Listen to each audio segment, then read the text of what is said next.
Ramadan's probably the best time of the year for many of us, where we feel close to Allah subhanahu wa ta'ala, but we don't want it to be something that just kind of tails off as Ramadan ends, but something that inshallah we can take forward, something we can build on ourselves with. So Shaykh himself has studied in Medina, from the University of Medina itself, and he's kind of experienced, like, he's got a lot of experience through multiple organizations, both, for example, in the UK and abroad. So without further ado, I'll leave it to Shaykh Hasib, inshallah, and this will inshallah be a very beneficial session. We will also be having questions whenever Shaykh feels that is best, but please try to keep the questions on the chat, and they can be directly messaged to Shaykh Hasib, or they can be in the chat general for everyone to see. Barakallahu feekum. Jazakumullah khair, Habib. Bismillah, alhamdulillah, wassalatu wassalamu ala rasulillah wa sahbihi ajma'in. Assalamu alaikum wa rahmatullahi wa barakatuh. All praise due to Allah subhanahu wa ta'ala, who knows what we reveal and knows what we conceal and even knows what the animals feel. We thank him, we praise him, and on him we have reliance. It is to him we only turn to for true guidance. We ask him to send his peace, his blessings, his mercy on the best of human beings and prophets, Muhammad sallallahu alayhi wa sallam, on whom be praised until the very end of our days. We ask him for steadfastness, guidance, mercy, and to never lead us astray, and for him to save us on Judgment Day. So, first of all, for you all inviting me, and it's an honor and pleasure always to be in the company of the Brits. I used to go so often to the UK that my wife would say, why don't you just get a British passport? So it was just because I was traveling there so often to teach. And alhamdulillah, we have established there a community space in London called Faith London. And basically, this is a space where, as we can see, unfortunately, there's almost sometimes a disconnect between our generation and younger from the masjid, as well as from the general Muslim community, on being relevant to some of our needs, as well as spiritual, answers that are, you could say, poignant to our generation and our realities. So what we did is, alhamdulillah, Allah subhanahu wa ta'ala blessed us that we established this community space, and alhamdulillah, after 1 year, we have now a full space, full-time space in London. And mashallah, we get almost about 100 plus people that attend regularly every fortnight. And alhamdulillah, it's beautiful. So I go there often. It's the spiritual facilitator is Shaykh Hasib Noor, maybe some of you know him. In any case, alhamdulillah. So one of the things with Ramadan is that it is definitely a madrasa, it's a school. And I want you all to just reflect over, why is it a pillar of Islam?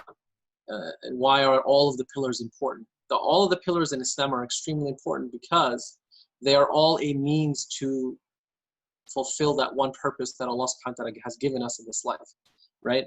And everything in our lives kind of revolves and reflects that purpose, and connecting to the one Lord, the divine Allah Azza wa Jal. So every single pillar of Islam is a conduit or medium for connecting with the divine. That's the whole point. That's why they're called the 5 pillars of Islam. And every one of these pillars actually has, in and of itself, a means of forgiveness, just like it's a means of connecting to Allah. So like the Prophet ﷺ said, as-salawat al-khams, right? Wal-jum'atu ila al-jum'ah, wa Ramadan ila Ramadan. And in other narrations, he mentioned other things. Mukaffiratun ma baynahunna, kama qala sallallahu, are a means of forgiveness between them. So one prayer to another, one Jum'ah to another, one Ramadan to another, Allah subhanahu wa ta'ala forgives between these 2 Ramadans, these 2 prayers, these 2 Jum'ahs, if the major sins were not done. So major sins require tawbah, which is having a sincere intention in the heart that you will not do it, asking for repentance, making a sincere dua, and having azima not to do it again. So that's called tawbah, right? So major sins require that level of sincerity of repentance, and everything else, minor sins, Allah subhanahu wa ta'ala forgives between these 2. And the Prophet ﷺ even said about prayer that, do you think if somebody were to dip themselves in water and come out of it every single day 5 times, هل يبقى من درنه شيء? Do you think there will be any kind of, daran is like, that stuff that's on your clothes, it doesn't make you look good, right? You wear a nice, mashallah, suit or outfit or, dress or whatever, and then you have like a stain on it. You'd be like, subhanAllah, if people, they would forget the outfit, they look at the stain. So the Prophet ﷺ said, do you think there will remain any stains on the person if the person is dipping themselves constantly? And they said, Ya Rasulullah, ma yabqa min daranihi shay. Says there won't be any stains left on that person, no dirt left on them, O Messenger of Allah. So the Prophet ﷺ said, the example of this is the prayer. That every time a person goes and prays, Allah subhanahu wa ta'ala cleanses them. And then, for example, we have zakat.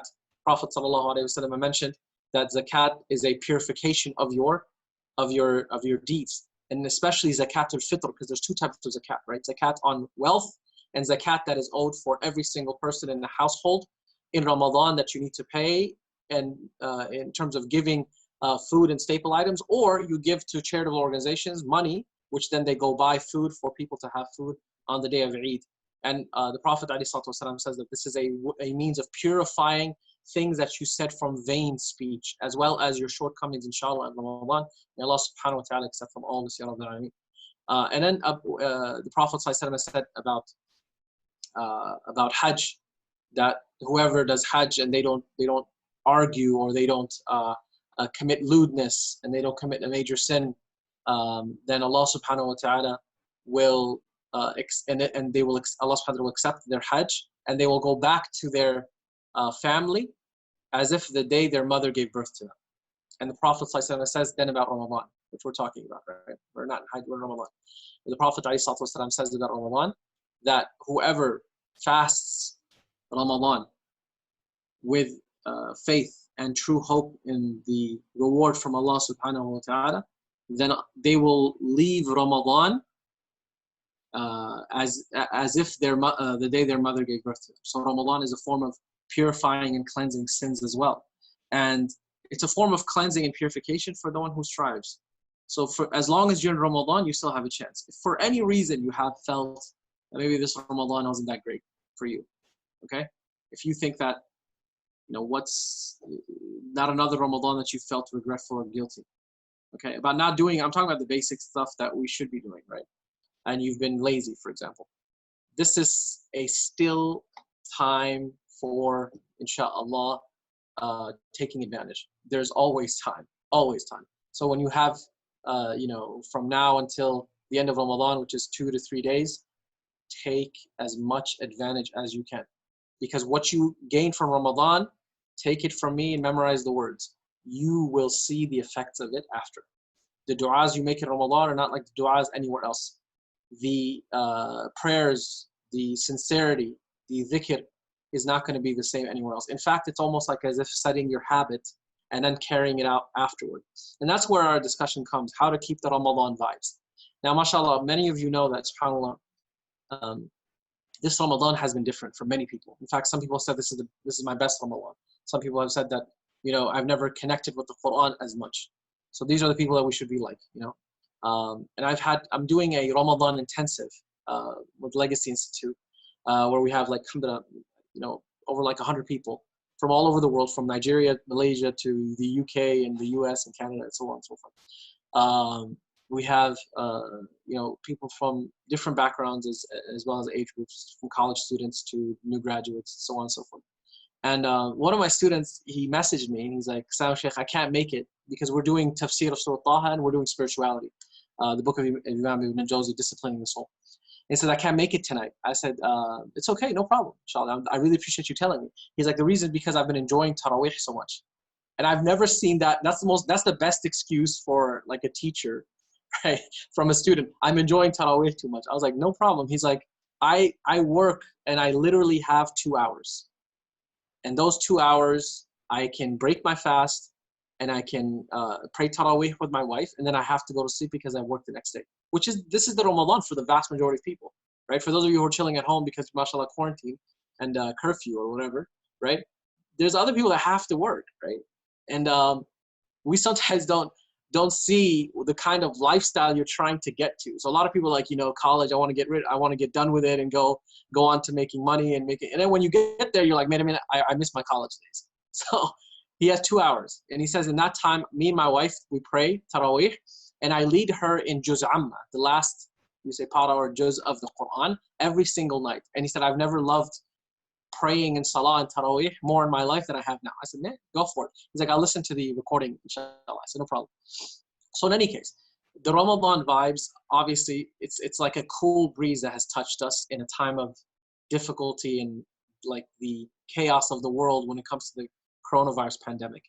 And one of the things that we should take advantage of is how do we take this part of Ramadan and carry on with us? Because to be fully honest with you, you cannot live like you do in Ramadan every single day. It's impossible. Not even the Prophet ﷺ did that, not the Sahaba did that. And that's not what Allah subhanahu wa ta'ala wants us even to do. And the reality is it's impossible. If it wasn't possible for the greatest of the creation of Allah, it's not possible for us. And the whole point is the Ramadan season is made to be special. So you go extra, be extra in Ramadan. In fact, Jabir radiallahu anhu said, don't make your Ramadan like your other days. This is from Jabir, a companion of the Prophet. So everyone's going extra. So when people like they make fun of Ramadan Muslims and you know those who like calm down in Ramadan as opposed to the other times of the year, we say alhamdulillah, we're all Ramadan Muslims in one way or another, right? We should all be doing extra. But there is something that you should take out of it, and that is when Yahya bin Mu'adh, rahimahullah, he said something so beautiful. He said, whoever asks for forgiveness with their words while their heart remains resolute on a sin, determined to turn back to it, then their fasting might be questionable. And maybe the acceptance of Allah subhanahu wa ta'ala might be questionable, right? And the reason for that is because the act of fasting, even though that you're like, man, I'm holding myself from water and drink and so on and so forth. The act of fasting in every pillar of Islam is an act of the heart first before it is an act of the body. And that is why the Prophet ﷺ, he mentioned that the example of a man who stood the entire night and in the morning that, what did they do? They treated people bad. They didn't have good character. They didn't exemplify the spirit of that fasting. It's like, what does Allah need for the person to starve themselves and keep themselves thirsty? He doesn't want to fix his character and her character and their speech and how they speak and look at other people and these sicknesses and diseases of the heart. What does Allah need for you to be thirsty and for you to be hungry? So every one of us has things in our heart that we need to work on. And in Ramadan, we were given an opportunity, and alhamdulillah, we still have an opportunity to try to work on some of these things. One of those things is, why do we have this habit of wanting to respond to everyone, right? Why do we have a habit to want to have the last word, to want to say something to someone else? And, to get to someone is pinpoint. And I'm going to mention to you all this because I've noticed this a lot. And that is the constant need to criticize something, just to criticize it. This kind of culture is anti-Islamic. Criticizing things just to criticize it. And the Prophet ﷺ says, "Halaka al-mutanatti'un." Perished are those who are nitpickers. This is a hadith of the Prophet ﷺ. So people who are nitpicking and like when someone mentions something, go, well, actually, those actually type of people. And that is something we should focus on in this Ramadan, that look, after Ramadan, I need to take the Ramadan vibe of going into the school of discipline by carrying it out on some of these habits that I have. You wanted to just comment and then you just hold yourself back. So you know what, there's no point. And that's why, to be fully honest with you all, I used to say, this whole thing about like fasting from social media and making grand announcements like some people do. I'm not really a fan of that, right? To make a grand announcement, just do it. Don't make an announcement. But if you want to encourage others, say, okay, I'm making a fast of social media for my own health, etc. I used to say, you know what, it's not necessarily necessary. But if somebody wants to do it, that's great. But I've kind of changed my view, and that is because I've found like certain parts of social media, like Twitter, and people on the comments sections of Facebook and these kind of things, man, it is just sometimes extremely toxic. Like Muslim Twitter sometimes makes you depressed for no reason, right? Somebody just, people's comments of their opinion has to be heard, like subhanAllah. So what I've just kind of like changed my view on those things and said, you know what? One of the greatest things that even the author of Amusing Ourselves to Death, Neil, I forgot his name, last name, but in any case, he wrote in 1980s, but it holds out to this day. He says that one of the ways that it deadens our emotions is constant engagement with media, right? And these virtual relationships, which, look, you're looking at me at least, so you can see my facial structure, you can see my emotions, and I'm not seeing you, that's why it's weird to me, right? I'm literally looking at a screen at myself, which is kind of awkward, right? But that's why we're doing the best that we can. Alhamdulillah, it's an opportunity for us to connect, but at the same time, it's kind of depressing. But the idea being is this form of connection, if it's used for good, alhamdulillah, like this. And if it's not, it actually can start reflecting on your soul. So part of the Ramadan vibes is, you know how aware you were, and we are, inshallah. I mean, we make all mistakes, but we're so aware of the things that we do to try not to ruin our fast in one way or another. That's a vibe that you need to take outside of Ramadan, right? And the Prophet ﷺ said one of the beautiful characteristics of a believer that Allah subhanahu wa ta'ala even mentioned and the Prophet ﷺ focused on is they have this constant awareness, their muraqabah, right? They're aware of what they're doing and what they're saying. So when you're losing it constantly, or you're like a loose cannon, as they say in America, right? You're just like firing left and right. This is a sign of immaturity. And that's why you see, subhanAllah, people who invested in everything except their character, they're some of the most crude, rude, and you could say spiritually bankrupt and character bankrupt people.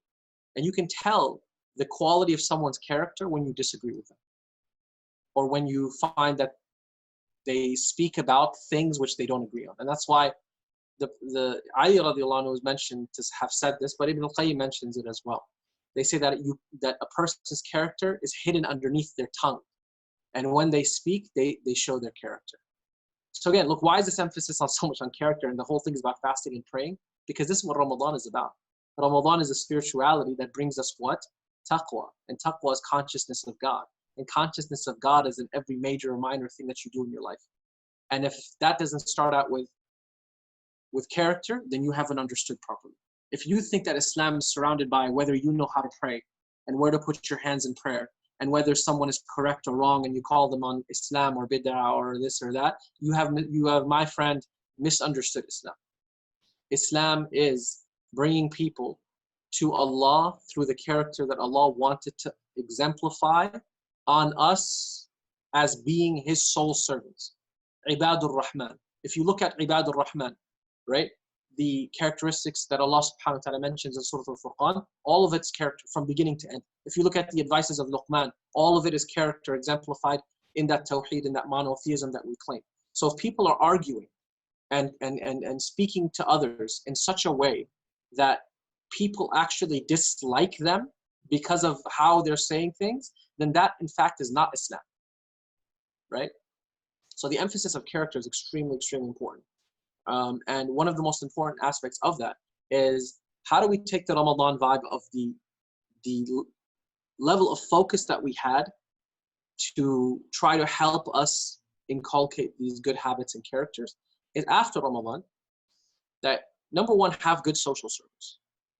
Okay, so with the ISOC, with people in the community, when you know that your social circles are toxic, and by the way, what I mean by that good social circle is not people that necessarily only pray, not people who necessarily wear the hijab or have beards and all that. That's not what I'm saying. To be fully honest with you, sometimes conservative social circles have more toxic speaking about others than people who don't even pray regularly sometimes.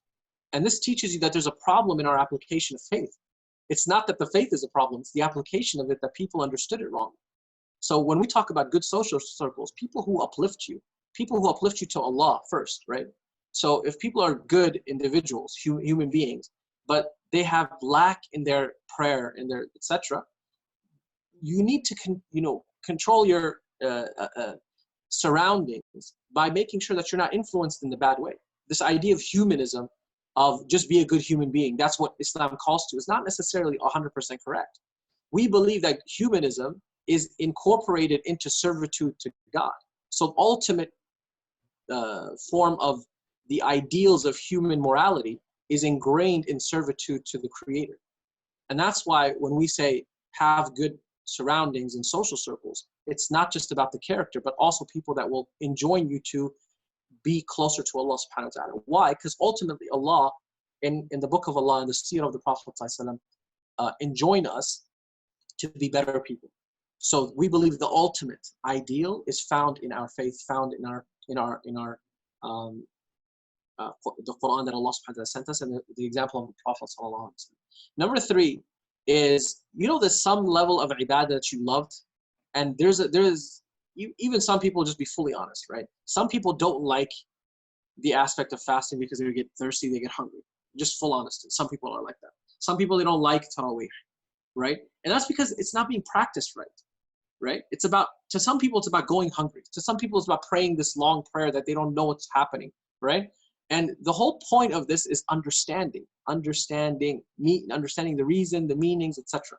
So one of the beautiful things that we've done with Legacy Institute, we've actually published something called Quran Intensive, which is the objectives of the Quran and the summary of its meanings in just a small little text. What are the objectives of every single chapter, and what are the contents of every chapter of the Quran, every ayah, every surah of the Quran.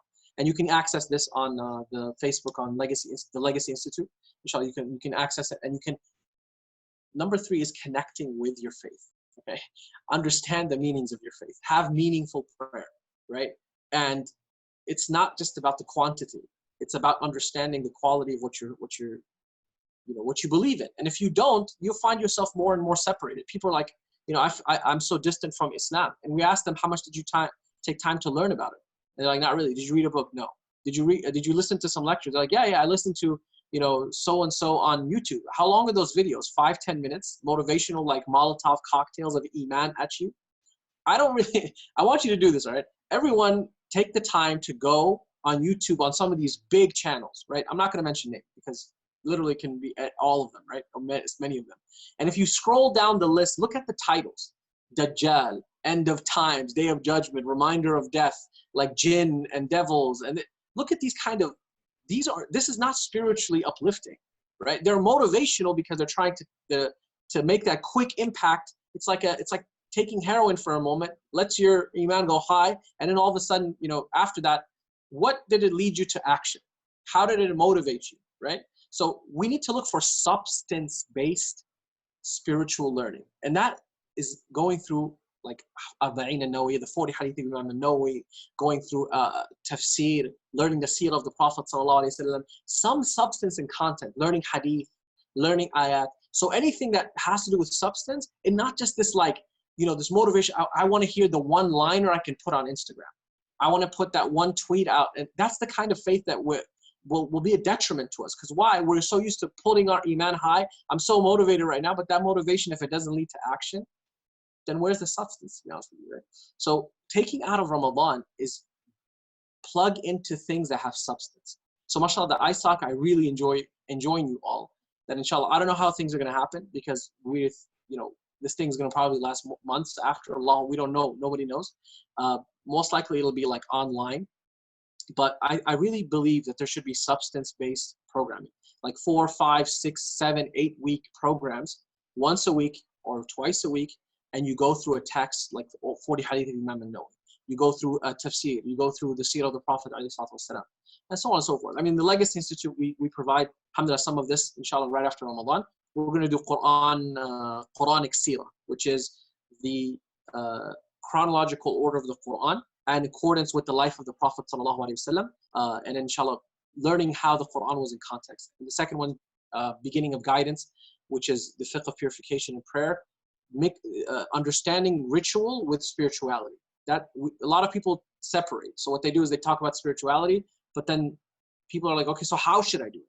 And people talk about the fiqh and it's devoid of spirituality. So substance is extremely important. The last of which I will remind you all, inshallah ta'ala, is that probably one of the most saddest moments for all of us is when Ramadan ends, but at the same time, when you first sin after Ramadan, you're like, man, I just got done with Ramadan. Like, not this again, right? And I remind you all with what was reported from Imam Hassan al-Basri. So there's a guy named Ja'far ibn Burqan. He said that I said to a man, كيف لا نستحي? How are we not embarrassed from Allah that we want Allah's blessings and we sin, then we ask forgiveness. Then we sin again and ask forgiveness again. And we sin again and ask forgiveness for again. It's like, how do we not feel shy from Allah? Aren't we embarrassed? Aren't we embarrassed? And he meant that in the sense that like he's so tired with himself, right? He's so tired with like the amount of sinning and then going back and this asking for forgiveness. So dhukira lil Hasan. This was mentioned to Al-Hasan al-Basri, which is one of my favorite spiritual and scholars, right? He says that this is what shaitan wants from you, for you to get tired of yourself, of sinning, of whatever, and tired from asking. So you're like, you know what, I'm horrible anyway. What is Allah going to forgive me for? He says, لا تملوا من الاستغفار. Don't ever get tired from asking forgiveness. And that is what Ramadan teaches us. It's another opportunity. It's a blessing. So number one, be thankful for the blessing. Say Alhamdulillah. Number two, up your game. If you're difficult, if you find difficulty with prayer, start praying on time. Why are you like, what laziness is there of Netflix and you're watching a Turul or whatever? I find it always funny. People who watch a Turul and delay Salah. There's a disconnect there, right? I'll just give you an example because it's an Islamic drama, supposedly, right?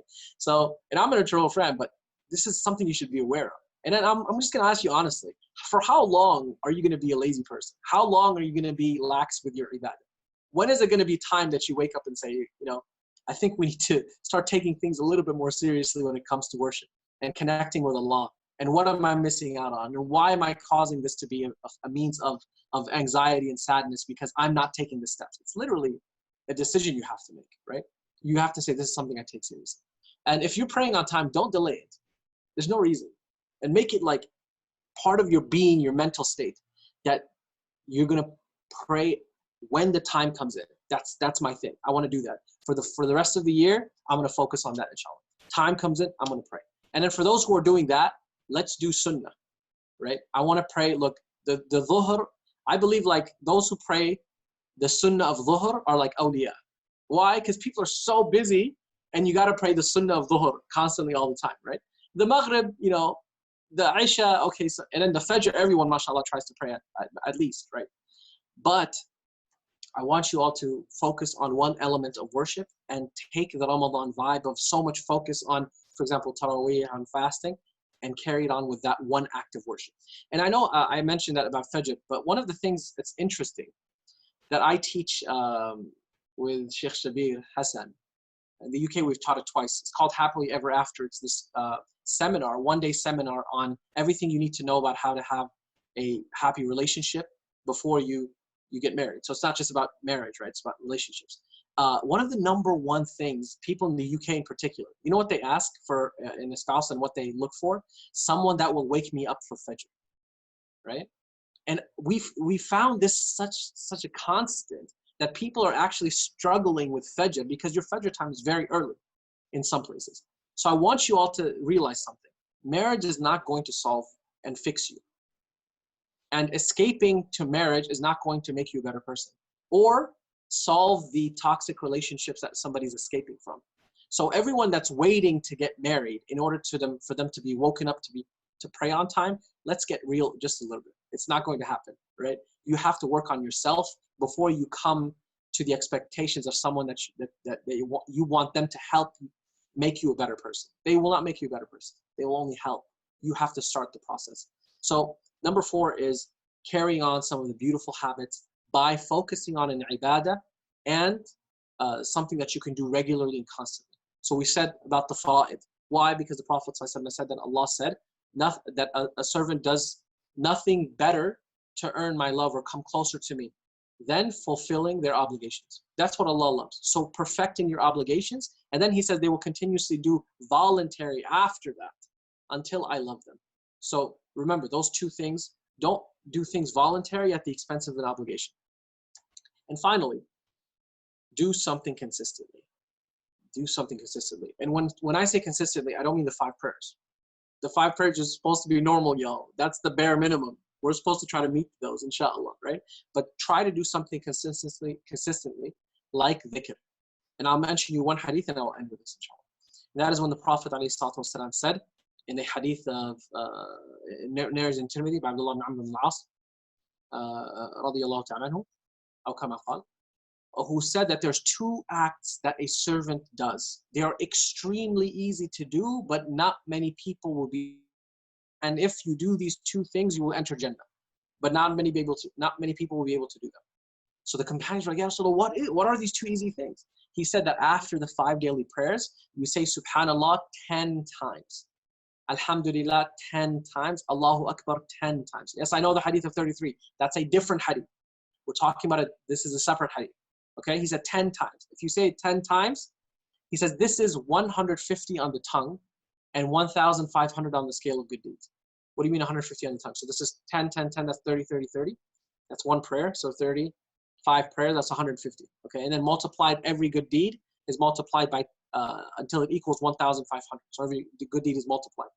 And then he said that when you go to sleep, you say Subhanallah 33 times. You say Alhamdulillah 33 times. And you say Allahu Akbar 34 times. And that's, he said, is 100 on the tongue, 1,000 on the scale of good deeds. So it's multiplied. And then he said, subhanAllah, the concept, how many of you commit 2,500 sins a day? And they're like, you know, if we even tried committing that many sins, it's too hard. Allah subhanahu wa ta'ala basically will essentially forgive you even if you committed 2,500 sins a day by these 2,500 good deeds that you do. He says, but they said, Ya Rasulullah, how will a person then not do it if it's this easy?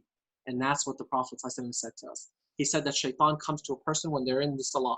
When they're at the end of the salah, right? They finish their salah and they're going to do their dhikr and reminding you, hey, you need to respond to this ISOC email. You need to respond to this WhatsApp. Don't you have shopping to do? Don't you have to go buy this? Don't you make sure you need to check on your Amazon Prime if it gets on time? Don't you need to make sure that your playlist, oh, you left this, all of these things that are coming to your head, you can't spend 2 minutes in just sitting down. Don't touch your phone. Don't do anything. And just doing 10 times subhanAllah, 10 times alhamdulillah, 10 times Allahu Akbar, forcing yourself, right? And when a person, he said, when they go to sleep, shaitan comes to them and reminds them, oh, you're so tired. Man, you've had such a long day, right? And the person won't do the dhikr and they go to sleep. So that is why he said very few people will be able to do them. What's the one characteristic? Constancy. This is one thing I'm sure every one of us can force ourselves, inshallah. And if you forget, Allah subhanahu wa ta'ala will give you the reward, inshallah. But to try to make sure that we leave out of this with a constancy in dhikr. And I want you to just imagine, some of you have been praying Taraweeh by yourselves. How beautiful was it when you just gave some time to Quran at night? Can you promise, inshallah, every one of us, that we'll spend some time with the Quran in the night, even if it's 2 rak'ah. Before you pray your witr, before you sleep, you're considered as praying Qiyam al-Layl. Just 2 rak'ah. That's it, before you sleep. Inshallah, you don't have to wake up in the middle of the night and spend all night like Laylatul Qadr on the 27th night, right? We're not talking about that. So I want you all to take some element of connecting with the Quran in ibadah and then connecting with the Quran in understanding its meaning. SubhanAllah, there's so many things out there. So many things. Tafsir podcasts, Shaykh Abdul Nasir Janda, Yasir Qadhi, Mufti Menk. You know, we're doing, alhamdulillah, I'm doing Tafsir Surah Al-An'am every single Monday. For you all in the UK, it's Tuesdays and Thursday morning on the Al-Maghrib website. I have, we're doing a class on Quranic seerah, like we said. I mean, like so on and so much. There's so much out there, right? And inshallah, the ISOC will provide as well. Increase the Quran. Put more Quran podcasts. Listen to it. Find a good reciter. And I want you all to understand, like our attention spans have gotten so bad that we can't listen for more than like 20 minutes. Make it a point that you're just regularly listening to Quran. It actually helps your awareness and your ability to listen to things. Okay? So I hope that these 5 or 6 things or ways that inshallah we can take the Ramadan vibes with us in character and in our worship, in meaningfulness and understanding, and then in substance, and then as well as constancy. So these 5 things, inshallah, I hope that you all benefited from. We ask Allah subhanahu wa ta'ala to accept from us. Look, every one of us has some level of regret at the end of Ramadan. We could have done more. And that's good. When the fact that you have that regret, that means it's a good sign. Someone who's like, nah, I'm good, right? They should be worried, all right? But you should at the same time be thankful and celebrate what you have done and accomplished. For those of you who, mashallah, are striving, celebrate your accomplishments on the day of Eid. And for those of you who think that you haven't had a good one, you still have 3 days. You have plenty of time to make this, inshallah, a really good Ramadan. Plenty of time. And that's why the Prophet ﷺ said, it's inna al-a'mal bil khawatim, right? Actions are by their end. And that's why Ibn Taymiyyah rahimahullah said it's not about the shortcomings in the beginning, it's about the completeness in the end. May Allah subhanahu wa ta'ala bless us and accept from all of us, inshallah. May Allah azza wa jal make this a means for our Ramadan to carry on over, and a sign of acceptance is that you have become better in just 1 or 2 or 3 ways. There is some betterment. And if that's not some betterment, this was just another season, then really question yourself in these next few days. How can you make it something that's impactful? May Allah subhanahu wa ta'ala allow it to be in fact impactful, inshallah. May Allah subhanahu wa ta'ala make us of those that we witness another Ramadan, because you can never get enough. May Allah azza wa jalla bless you all. Allow us to gather us, inshallah, in this life again, in person, hopefully, so that I'm not looking at an empty screen. Inshallah, I can see you all in person. And may Allah bless all of you.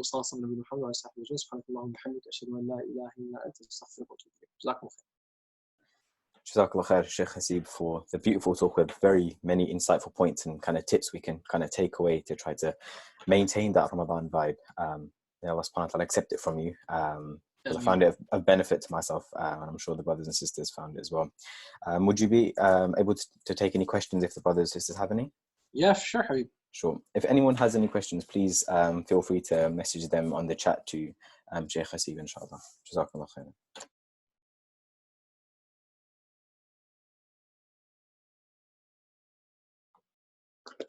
If you feel comfortable unmuting yourself, that's fine as well.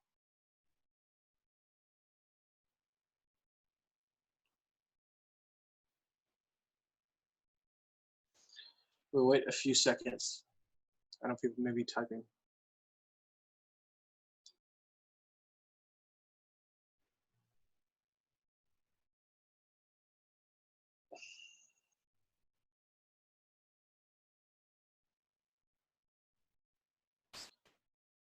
Okay, so we have a question. Can we do the 3-3-3-3-3 and still get the reward for the 10-10-10?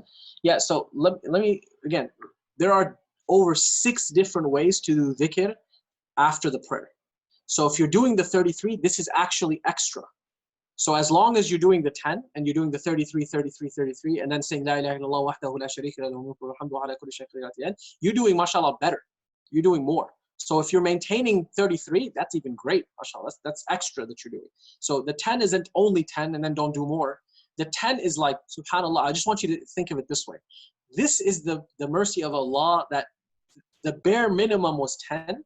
And if you're maintaining 33, mashallah, that's like extra. The Prophet says whoever does that, the 33 one, they will have their sins forgiven, even if they're like the foam of the ocean. So yes, mashallah. If you're maintaining 33, superstar, right? Allah. Any other questions? We're good? Wayakum.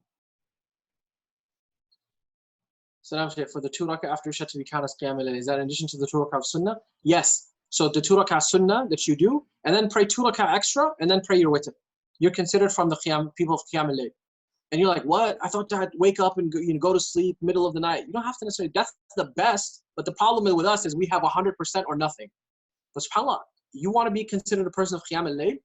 The Sahaba prayed either at the beginning, in the middle, or at the end. So the entire night after Isha till Fajr is called Qiyam al-Layl, brothers and sisters, guys, right? So tahajjud is the whole thing. It's just called to some people that tahajjud is when you go to sleep and wake up. And that's not necessarily true. The whole thing is tahajjud. The whole thing is Qiyam al-Layl.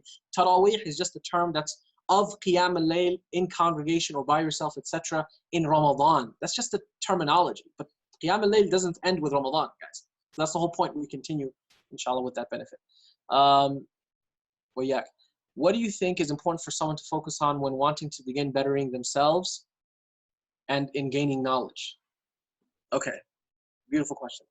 Number 1, and always not one, the heart. The heart, fixing your character and your spiritual ailments. And that is why, I did a class called Disciplining the Soul. And this is a good book. It's a very small book, but it's a very good book by Ibn al-Jawzi, rahimahullah. And I know the phone is, or sorry, the screen is mirrored. And also a number of books like Purification of the Heart by Shaykh Hamza Yusuf. Maybe that's a better book to start with. Lives of Man by Imam al-Haddad. Diseases of the Heart and Its Cures by Ibn Taymiyyah. So like you got to read and just like digest and listen to, for example, the podcast by Qalam Institute, Heart Work by Sheikh Abdurrahman Murphy. That's part of the Qalam podcast. That's really good for people to just start developing ways of cleansing themselves. And oftentimes people, especially in college, you know, I look back and I'm like, what in the world was I arguing about? You know, prayer, where do you put your hands, the beginning of Fajr timings, and you know, which calendar should you go with, HMC, HFA, these things. Inna Allah la yanzuru ila suwarikum, right? Allah does not look at your outer bodies and the outer actions. Allah subhanahu wa ta'ala looks at the taqwa that's in your qalb. So Allah subhanahu wa ta'ala looks at the heart before the actions. Not that the actions are not important, they have to go together. Actions have to be in accordance with the sunnah of the Prophet, right? So we're not trying to downplay this. But if someone's heart is not pure, then the actions on the outside, where's their acceptance? The number one condition is what? Sincerity of intention. And that has to do with soundness of the heart before we talk about the outer bodies. The outer is as important as the inner. We're not trying to separate them. But the first thing to focus on is, you know, have teachers that want and motivate you to become better human beings, right? Don't have teachers who speak divisively. Stay away from anyone that's speaking evil about anybody. Stay away from them. They're toxic. They're going to make you toxic as well because you're going to rub off on them. And inshallah, then connect yourself with tafsir of the Quran and seerah of the Prophet. So if you haven't heard or listened to an entire seerah podcast, Shaykh Yasir Qadhi, Shaykh Abdul Nasir Janga, amazing, right? So again, substance-based learning is extremely, extremely important. Let's see. Barakallahu feekum for the talk. With regards to combining adhkar, could the same be said for saying the 3 quls after Fajr Salah and using that for the 3 quls for morning adhkar as well? Yeah, the 3 quls after Fajr is the same as the morning. The 3 quls that you say after Fajr is the same as the morning adhkar. Those are the same thing. And as far as the evening adhkar after Asr is when they start, inshallah. I'm sorry, I'm just trying to figure it out. What do you advise for someone who has a temper and find it difficult to bite their tongue? Know that lofty character is not going to be delivered to you by Jibreel from the sky. You have to be hard on yourself and hold. And that's why they said that to control our desires and to control our temperament is harder than meeting our enemies on the front lines, right? Meaning what? If you know, God forbid, we were in a form of struggle, it's actually more difficult to control yourself than it is to control that element of defending yourself from somebody. So this is why it's so important to read these books, right? To be around a teacher that you know, gives us the things that we need to hear. How often is it that we don't like to be told what to do? We don't like to be corrected. In fact, people hate that. Well, but what does Allah subhanahu wa ta'ala say in Surah Qaf, right? That وَجَاءَ بِقَلْبٍ مُنِيبٍ, that they come to a heart which is accepting and returning to Allah subhanahu wa ta'ala. Meaning, if somebody comes to you in a way privately and messages you and says, you know, or speaks to you in private, like, hey, let's work on this, you should be accepted. The first instance should be acceptance, even if you feel annoyed. At the same time, when you cannot hold yourself back and you have this like lashing out mentality, that means we're not practicing faith properly. That means we have to work on this aspect, right? The Prophet ﷺ, Allah said, if you were, O Prophet, someone who's harsh-hearted, right, severe, people would leave you. They'll turn their backs on you. So the number one thing we should focus on is not having this sense of response. And every one of us has times. Like even me, like I'll see something and I'll just be like, you know, and I'll write and I'll be like, you know what, forget it. I'll delete it. But it made me feel better that I at least wrote it down, right? So remember, just this is something, as our teacher Shaykh Abdullah Shanqiti in Medina says, he says Islam has 2 states with regards to what it tells us, either mukabada or mukabara. He says mukabada, you struggle and strive against yourself. You hold yourself as much as you can. And the more you do that, the more it becomes a habit. when you struggle. Because, you know, a lot of us think that shaitan is that person that comes on Halloween, knocks on our door, and it looks like a devil, right? Shaitan's not going to come at you like that. Shaitan is something we have to fight, physically struggle against that and our own desires. Or mukabara, he said. Mukabara is arrogance. So either you accept and you struggle, or you become arrogant and you reject. And you turn, you say, no, I'm good. I pray. I'm conservative. I'm religious. You know, this is the element of shaitan that made him go straight, right? So if there's any other questions, inshallah, we'll take them. Otherwise, may Allah subhanahu wa ta'ala bless all of you. Are the diseases of the heart able to be cured? Of course they are. If the diseases of the heart were not able to be cured, then we're all in trouble.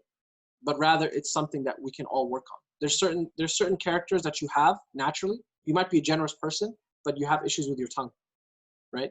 Or you might be somebody with a good tongue, but you're very stingy. So everybody's different. There's some characters that are natural, and other characters that you have to work on. So they're called akhlaq muktasaba and akhlaq fitriya. Akhlaq which you have naturally, and akhlaq which you have to struggle against yourself to gain. So if you find yourself stingy, the Prophet ﷺ said in a beautiful hadith, he says the best charity is that you give when you're healthy, sahihun shahih. You're healthy and you feel stingy. SubhanAllah. He said that's the best time to give charity. So if you feel stingy, give. You will then, inshallah, become more generous. For example. May Allah bless all of you. If there's any other questions, may Allah Azza wa Jal accept from us the rest of Ramadan and allow us to become better, inshallah, and build. And just as we struggled in the 27th night, and maybe we didn't, use these last 2 to 3 nights, inshallah Azza wa Jal. And I ask Allah subhanahu wa ta'ala to lift this disease from all of us, to protect you and your families, to cure those who are sick, to forgive those who have passed, to cure us from our diseases of the heart, and to make us of those that understand what the reality of our faith is, and to make us of those that practice it in the best ways, in the guidance of the Prophet Muhammad ﷺ, to make us the ideal human beings in the servitude to him and service to creation. May Allah bless you all.